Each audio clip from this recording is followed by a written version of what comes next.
আমি একটি বিষয়ের কথা মনে করি, সম্ভবত এটি মনোবিজ্ঞানের একটি পরীক্ষায় দেখানো হচ্ছিল। ঠিক কোন ক্লাসে দেখেছিলাম তা এখন আর মনে নেই। সেখানে একটি ব্যাঙকে ফুটন্ত গরম পানির মধ্যে ফেলে দেওয়া হচ্ছিল।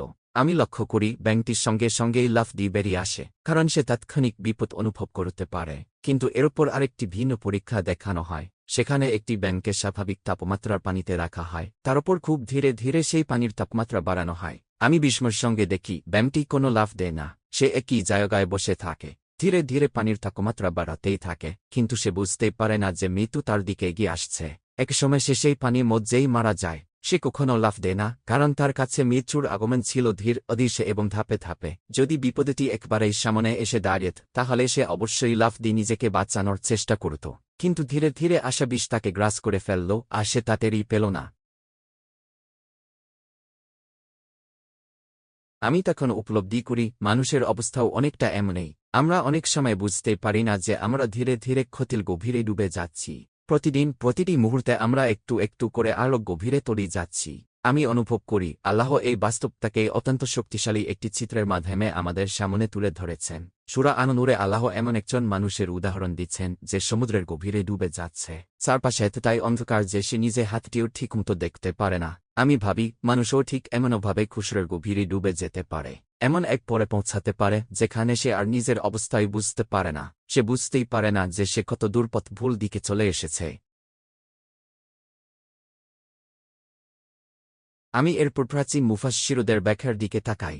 ইমাম ইবন কাসির রহিমাহুল্লাহ, সাহাবা কিরাম রাদিয়াল্লাহু আনহুম এবং তাবিঈনগণ এই ক্ষতি সম্পর্কে অনেক গভীর আলোচনা করেছেন। আমি তাদের বক্তব্যগুলো একত্রে বিবেচনা করে উপলব্ধি করি তারা মূলত বলতে চেয়েছেন যে মানুষ শুধু ক্ষতির মধ্যেই নেই, বরং সে ধ্বংসের দিকেই এগিয়ে যাচ্ছে। সে আল্লাহর পক্ষ থেকে শাস্তির দিকে এগিয়ে যাচ্ছে। একই সঙ্গে সে পার্থিব জীবনেও ক্রমাগত ক্ষতির মুখোমুখি হচ্ছে। আমি উপলব্ধি করি মানুষ এই দুনিয়ায় যতই অর্জন করার চেষ্টা করুক না কেন, শেষ পর্যন্ত সে কেবল হারিয়ে যায়। সে যতই লাভ করতে চায়, বাস্তবে তার জীবনের প্রতিটি ধাপ তাকে ক্ষতির দিকেই নিয়ে যায়। আমি আরও উপলব্ধি করি এখানে শুধু মুমিন কিংবা কাফিরের কথা বলা হচ্ছে না। জান্নাত বা জাহান্নামের আলোচনাও এখানে মূল বিষয় নয়, বরং এই দুনিয়ার জীবনেই এমন একটি বাস্তবতা রয়েছে যেখান থেকে কেউ মুক্ত নয়। আমি দেখি আমরা সবাই আমাদের যৌবন হারাই, আমরা আমাদের শক্তি হারাই, আমরা আমাদের সময় হারাই। আমি যদি একটি অত্যন্ত সুন্দর বাড়ির মালিকও হই, তবুও যখন আমার বয়স ৭৫ বা ৮০ কাছাকাছি পৌঁছাবে, তখন হয়তো আমার শরীর আর সেই বাড়ির সিঁড়ি বেয়ে ওপরে উঠতে পারবে না। ৬টি শোবার ঘর থাকলেও আমি হয়তো সেগুলো ব্যবহারই করতে পারব না।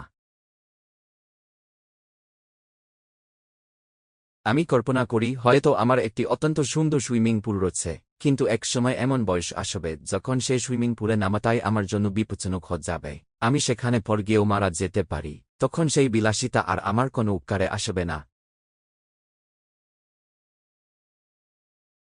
আমি আরও একটি দৃশ্য কল্পনা করি। তরুণরা হয়তো আমার বিশাল বাড়িটি দেখে বলবে, আহা, যদি আমিও এমন একটি বাড়িতে থাকতে পারতাম। অথচ আমি যে সেই বাড়ির মালিক, হয়তো মনে মনে বলছি, এই বারটাই এখন আমার জন্য এক অভিশাপ। আমার সন্তানরা সবাই নিজেদের জীবনে ব্যস্ত হয়ে গেছে, তারা দূরে চলে গেছে। আমার নাতি নাতনিরাও খুব কম আসে। আমি একা এই বিশাল বাড়ির মধ্যে বসবাস করছি। যে বাড়িকে এক সময় আমি সাফল্যের প্রতীক মনে করেছিলাম, সেটি আজ আমার নিঃসঙ্গতার কারাগারে পরিণত হচ্ছে। আমি তখন গভীরভাবে উপলব্ধি করি আমরা এই পৃথিবীতে আসলে শুধু ক্ষতির অভিজ্ঞতাই অর্জন করি, কারণ আমরা নিজেরাই ধীরে ধীরে ক্ষয় হয়ে যাচ্ছি। আমাদের শরীর বদলে যাচ্ছে, আমাদের শক্তি কমে যাচ্ছে, আমরা প্রতিনিয়ত আমাদের জীবনের শেষ প্রান্তের দিকে এগিয়ে যাচ্ছি। আল্লাহ আমাদের এভাবেই সৃষ্টি করেছেন।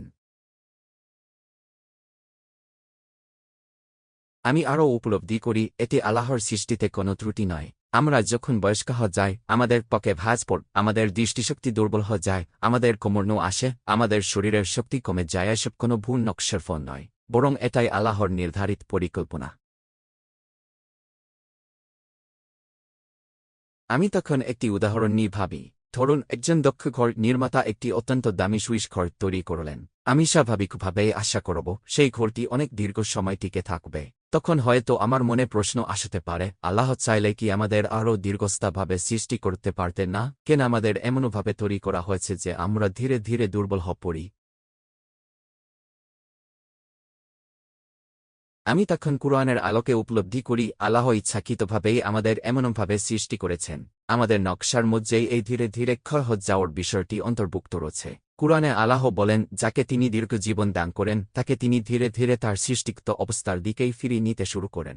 অর্থাৎ মানুষ যেমন শৈশবে দুর্বল ছিল, ধীরে ধীরে বৃদ্ধ বয়সে আবার তেমনই দুর্বল হয়ে পড়ে, তার শক্তি কমে যায়, তার ক্ষমতা হ্রাস পায় এবং সে আবার এমন এক অবস্থায় ফিরে যায় যেখানে অন্যের সাহায্যের প্রয়োজন হয়। আমি তখন গভীরভাবে উপলব্ধি করি এই বাস্তবতা আমাকে হতাশ করার জন্য নয়, বরং আমাকে জাগিয়ে তোলার জন্য।